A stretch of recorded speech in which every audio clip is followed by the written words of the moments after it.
In Hot Wheels' lifetime, there has been thousands and thousands and thousands of different castings that they've put out throughout the years. And it's incredible to see how castings have changed from the past till now. But one thing is certain, there has always been castings that are overrated. Either the casting themselves were just not done properly and they're seeing in a light that they shouldn't be, or perhaps the community itself has taken the car and given it a complete life of its own and blown it way out of proportion to where it should be.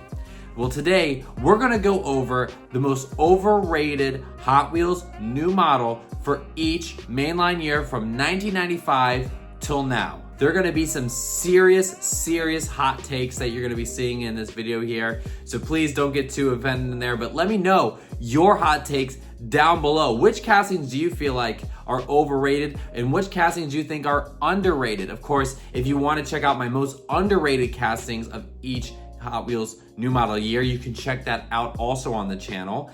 That is a video I had a lot of fun doing. So this is the reverse of that. Be sure to like and subscribe, and thank you guys so much for the support recently, and happy 2026 to you all. So let's go ahead and get into this video. The 90s castings I have here from 1995 to 1999, a lot of them are just issues with the casting with the exception of one. In 1995, I believe the most overrated Hot Wheels car is the Mercedes-Benz SL. Now there's not really that many castings to pick from this year. There's only 12, and that's true for the next few years as well. But this casting, I think that the issue is that it's way too long and narrow and doesn't really capture that Benz type of feel, that Benz type of look. I always thought Mercedes-Benz or more wider bodies, especially than this casting here. So it's just the body proportions that are totally off on this one. 1996, I'm gonna go with the 1970 Dodge Charger Daytona. Of course, that awesome wing it has in the back. It's such an iconic casting, right? But this one right here was so bad that actually Hot Wheels redid it in the late 2000s or early 2010s. In that era, they had to redo it because the stance on it wasn't right at all. The body style wasn't right. And actually the casting, I think, was a little bit too small as well. So again, just really a proportion issue. And you're gonna see that in terms of 90s castings where the technology on building castings were just not as good back then, right? So you saw a lot more castings that were just not correctly proportioned, either too big or too small, a lot of the time, and this is no exception. 1997 is gonna be the BMW M Roadster. I talked about this as the worst model from 1997 in the worst models of each Hot Wheels year video, but this casting suffers from the same issue that the Benz SL has. It's just too narrow. Now what's kind of startling is that Mattel actually hasn't fully fleshed out this issue. This is an issue on convertible castings that you can even still see to this day for Matchbox especially. There are castings that are too long and they are too skinny. It's been tough for Mattel to be able to fix this issue now for many years. 1998, the year of my birth, I'm gonna be going with the hot seat. And recently I've been seeing a lot of people kind of praising the hot seat a little bit, when in reality, it was a bad casting back then and still should be shown as a bad casting to this day. You know, it's one thing to be a meme, but to have the hot seat as this legendary casting, especially when you look at the hot seat, it's really just a toilet bowl on wheels. There really isn't an interesting way that they've kind of implemented the toilet into the casting itself. I think that the Gotta Go is a much more creative way that Hot Wheels actually put a toilet into a casting. However, the hot seat, I just don't view it in that same way. And I think especially after it being included in Hot Wheels Unleashed 1, it started kind of gaining a bit of an appreciation that I just don't think it needs. And then finally, 1999, that Porsche 911 GT1 98 I'm gonna go with. And the big issue with this casting is that the wing, the spoiler, that plastic piece just falls out. And that's something that isn't really common a lot of the time for these separate piece spoilers. They usually are able to stay in pretty well, but this one right here, for some reason, was not able to do that. Let's get into the early 2000s, and starting off with 2000, it's Surf Crate.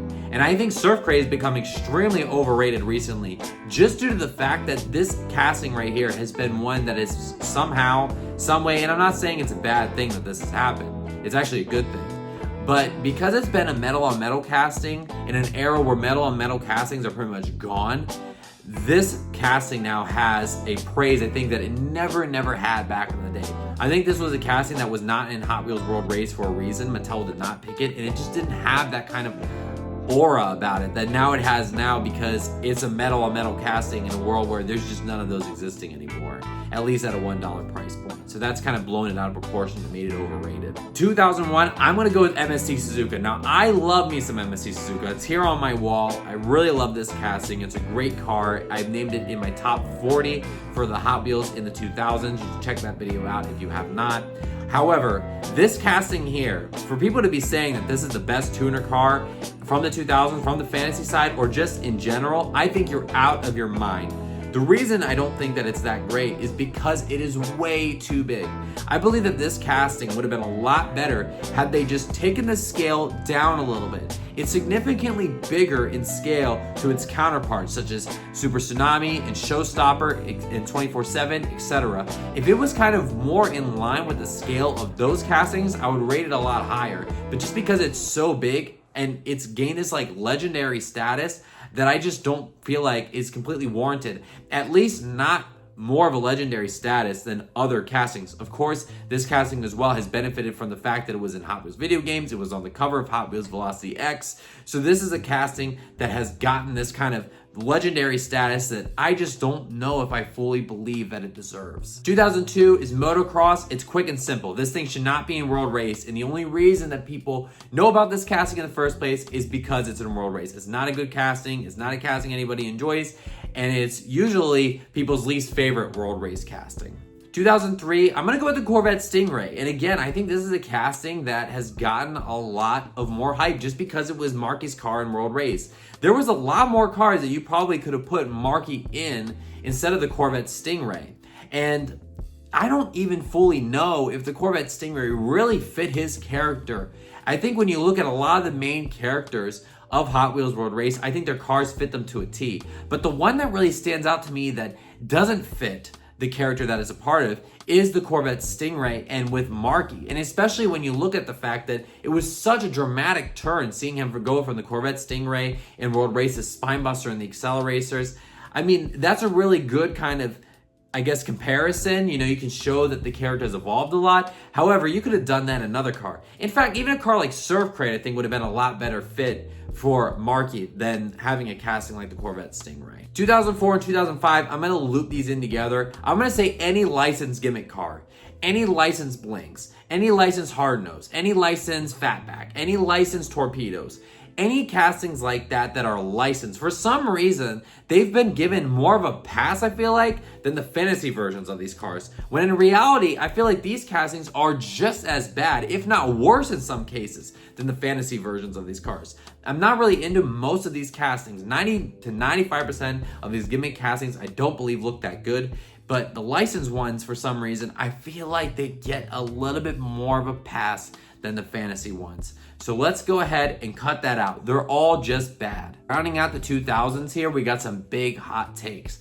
2006, I'm going with Bone Shaker. This thing has taken a life on its own. Mattel has looked at this thing and said, hey, you are our new number 1 or number 2 Hot Wheels mascot of the brand. And to me, I don't really believe that it truly deserves that. I think that there's other castings that you could put in this spot and they could have done just as good of a job, if not better. The fact that they took a casting like this and made this thing into a real Hot Wheels car before a casting like Roger Dodger, to me, is absolutely crazy. And if you look at the real one in real life, honestly, I don't think it's that cool. I don't believe seeing the Bone Shaker in real life with my own eyes, I don't believe it's that great. All the other Hot Wheels cars that are in real life really kind of give that big, larger than life type of feel, but the Bone Shaker just looks shriveled. It looks small. It looks unintimidating. It doesn't look that great. And when you look at the diecast car, I do like it. Again, it was in my top 100 of the cars from the 2000s. I do like this casting, but I think people have gone way too far, and they've kind of bought more into the Mattel propaganda telling you that this is a big time car than it really is. 2007, I'm going to go with the Buick Grand National. Again, this is a casting that they've kind of gone on and redone it. and I think there is a reason for that. The casting itself, the scale is off. It does have a moving part, which is pretty cool, but when you look at it compared to its muscle contemporaries from the late 2000s, the golden age of Hot Wheels muscle cars, it just doesn't compete with the other ones. And I think that people kind of rate it at that high regard, probably because it was a very unique casting at the time. But again, for me, it's just not that great of a casting when you look at it. 2008, again, one of the big hot takes of this one, I'm going with the 83 Silverado. This thing has taken off a complete life of its own. It is ridiculous. Some of the resale prices that you have on these castings right here. This is a casting that is definitely by far the most hyped up truck casting. And really, it is a good casting. Again, it was in my top 100. It was towards the back of my top 100 of the 2000s. But I don't really believe that it needs to have this sort of hype behind it. It is a casting on the resale market that goes for way too much. There are versions that, in my opinion, if they were common, wouldn't be going for anywhere near the price that they actually end up going for.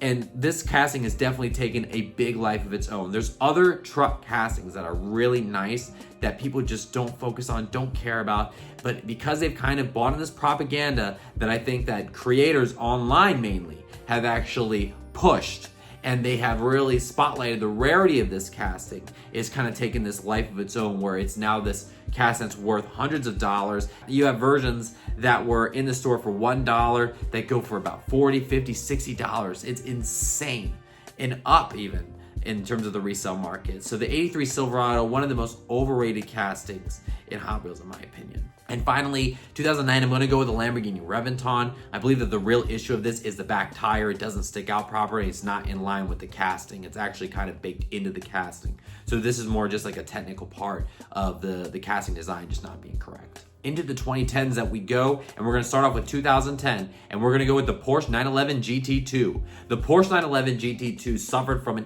an issue that a lot of Porsches at this time, the late 2000s, early 2010s, suffered from, and that is that Hot Wheels could not get the scale right, and these castings were way too small. It was an issue with the Porsche Boxster. It was an issue with this casting here as well. There was a Porsche Cayman that also came out that had the same problem. A lot of issues in terms of the scaling just not being right. These castings are just too small, and this Porsche 911 GT2 is no different. 2011, I'm going to go with the A-Team van, which is such a shame. The A-Team van is a beautiful looking casting, but it was a big deal at the time. I remember this was when I was first getting into Hot Wheels YouTube. This was a really big time casting. This is one that they finally got the license to, and I remember getting it on 3 separate occasions in 2011 as a teenager, and I gotta say, each one of them, they don't roll properly. I don't know what it is. Comment down below in the comment section. Do you guys experience this too? Does this casting is it impossible for this thing to have proper rolling ability? Because this thing, always the back wheels, it seems like, always get stuck.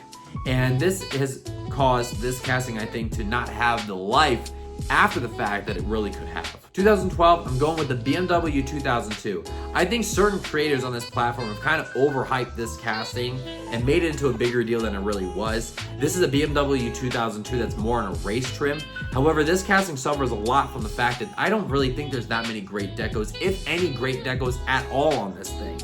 And for some reason, this casting was kind of put in a high regard as one of the best European or best BMW castings from the 2010s. I think that's insane, especially when you look at the fact that Matchbox came out with one years later that just runs circles around this casting right here. It's a poor casting, it doesn't look that great, and a lot of the versions, a lot of the decos of this thing don't look very good. It doesn't have that signature version of this casting that it really needs. 2013, I'm going with the Porsche 918 Spyder. This casting here suffers from the same issue I talked about with the 911 GT2. It is just too small and the scale is off. So much of an issue, in fact, that they went ahead and they redid this casting years later, and thank God that they did, because the new one is pretty good compared to the old one, which is very poor in comparison. There's just no reason to have this casting anymore, And at this time, they were really screwing up a lot of these big, hyped up, exotic castings that were coming out. And I'm gonna get into one right now with 2014, and that's a LaFerrari.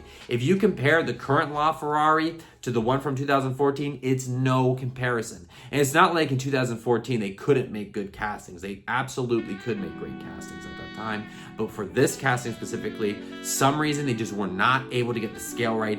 And perhaps Ferrari, seeing this casting, they said, you know what, enough's enough. We're done, Mattel. And we didn't see Ferrari for 10 years. This casting, after the Ferrari license was gone, took out a complete life of its own, became an extremely expensive casting on the resale market for absolutely no reason, just for the fact that it was a LaFerrari. This LaFerrari didn't even look good yet, just because of the name, it got the hype. 2015, I'm gonna go with the 90 Acura NSX. Check out my video here from my video that's just talking about why I think 2015 is the worst Hot Wheels mainline year of all time to have my description on why I don't believe that this casting is great. Acura NSX, and this is one of the biggest debaucheries out there. And if you're just getting into the Hot Wheels scene, you know, you might not notice these details and these issues that a casting like this has right off the bat. But the more you look into it, the more you look into a real 90 Acura NSX and you compare it with this casting, there are a lot of issues. Number one, way too narrow. Number two, too much curvage on this car. This car should be more of a flat kind of look to it. Number three, you have different size wheels, and especially on a car like this, it doesn't work very well. Number four, the spoiler of it is totally wrong, and I could go on and on and on. One of the big appeals of this car right here is the fact that it has pop-up headlights, and they did it for the Nissan 180SX, but why didn't they do it for the Acura NSX when that was really a signature feature of this car and part of the reason that made it so cool in the first place? The fact that they missed so many things, this car right here has dropped considerably in my opinion. I used to have a lot of versions of this casting, but then over time I ended up getting rid of every single one. And if you look at the 2005 Honda NSX casting and you compare it to the Acura NSX, there should not be that many differences, especially in the size and scale of the casting. But there are so many differences. For that reason, I think this is a D tier. 2016, I'm going with the Mazda MX-5 Miata, the 2015 Mazda MX-5 Miata. The reason being is I think that this casting is very poor.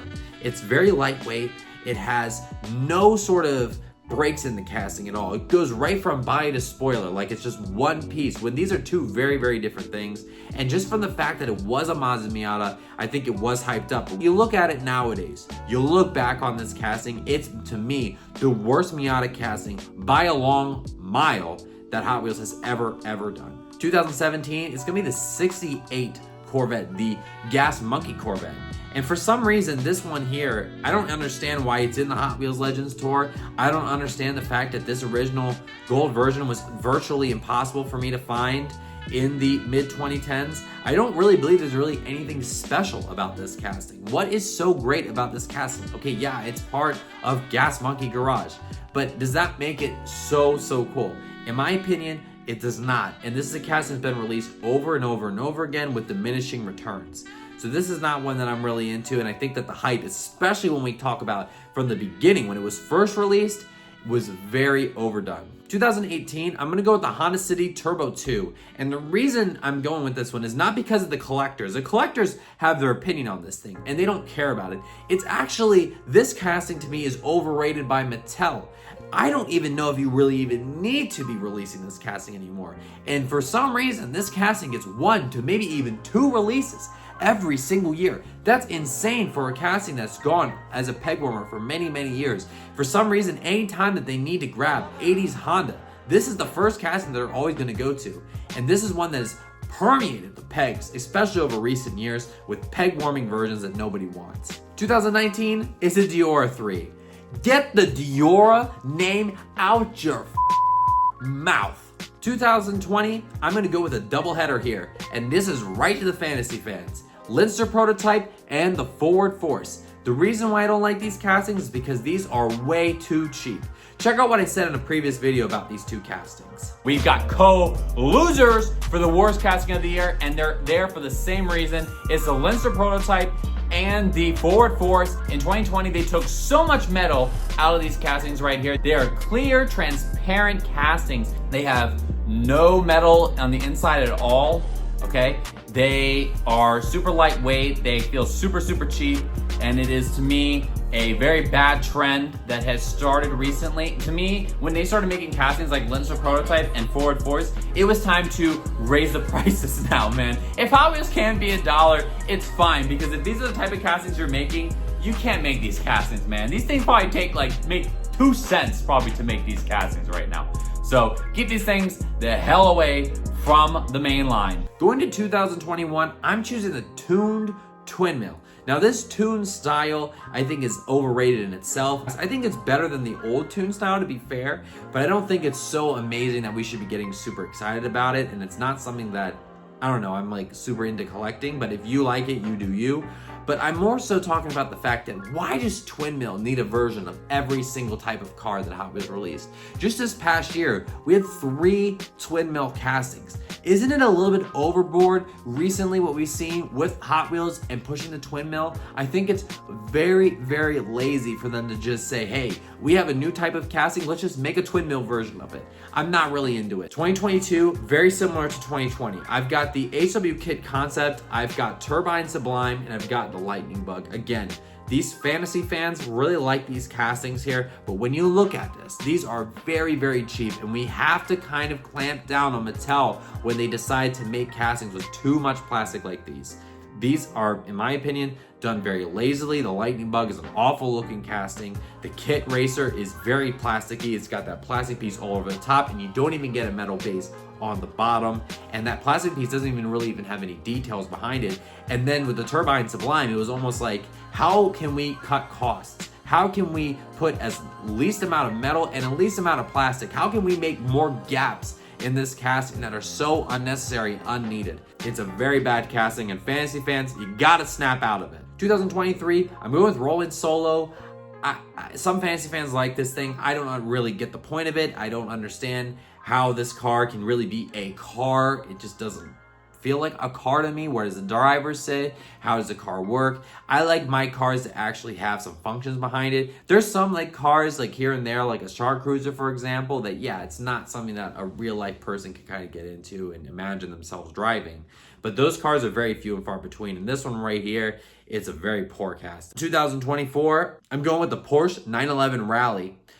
I am just kind of over the Rally Porsche thing. I think that it worked really well when Matchbox first did their Porsche 911 85 Porsche 911 Rally casting back in the late 2010s. However, it just seems like Mattel is just so up in arms about this now, and they want to go and put out any sort of Rally Porsche that they can. Absolutely unnecessary to be doing all these Rally Porsches. And now I don't value that first casting or the first castings, the first Rally Porsches the same, because it's just overdone and overplayed. Finishing this video up, 2025, I've got the McLaren W1. Check out my opinions here in a previous video on this casting. Number 35, hot take here. I'm putting the McLaren W1. I think the McLaren W1, I actually have this casting in my collection, and it won't be staying in my collection for much longer. This proportion on this thing just don't work. It just doesn't work. It doesn't look like the McLaren F1. It looks too narrow and it looks long. It doesn't look good. It doesn't look like a McLaren. It doesn't look exotic. It looks bad. Like, it just looks bad. It's another one of these cars, like I think the Aston Martin Valhalla kind of also had the same sort of issues as this car right here. It just doesn't look cool. If I had to pick the biggest disappointment of the year, I think, is the McLaren W1. When you look at the car in a picture and then you compare to what actually came out, it was a very, very disappointing model. And then this year, now this is a very early pick. There could be something that gets released later this year that I think is more overrated than this casting. But for me, I'm gonna go with the Mercedes-Benz CLA HW.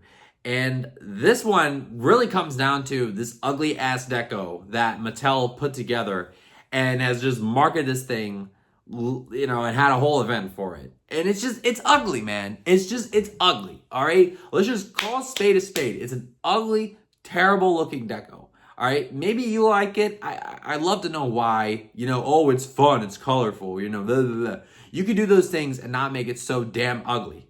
So the fact that this casting, for some reason, had a whole press release behind it, had a whole event behind it, a whole Mattel pushing behind it, it was so unnecessary for a casting that looks like crap. In my opinion, I would be embarrassed putting a casting like that on display. Looks like total dog shit.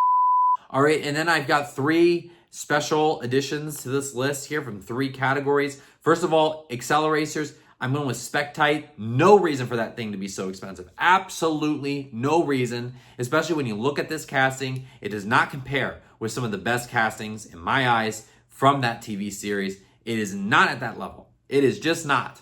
And for it to be going for hundreds of dollars is pathetic. From the premium, I'm just gonna go with the Koenigsegg Agera, especially that Need for Speed, that first version. It would go for ridiculous amounts of money because it was the first Koenigsegg that Hot Wheels ever did, and then they didn't do another Koenigsegg for a number of years. But this casting had no business going for hundreds of dollars like it did back then. I mean, it was crazy. Then RLC, I'm going with the RWB Porsche. Do I really need to say anything else? It's a great casting, but goodness me, people are losing their livelihood almost, it feels like, over this. They are losing their mental health over not being able to obtain this car. It is ridiculous, the hype that this car has, and it's totally unnecessary. So those are my most overrated Hot Wheels cars of every single year.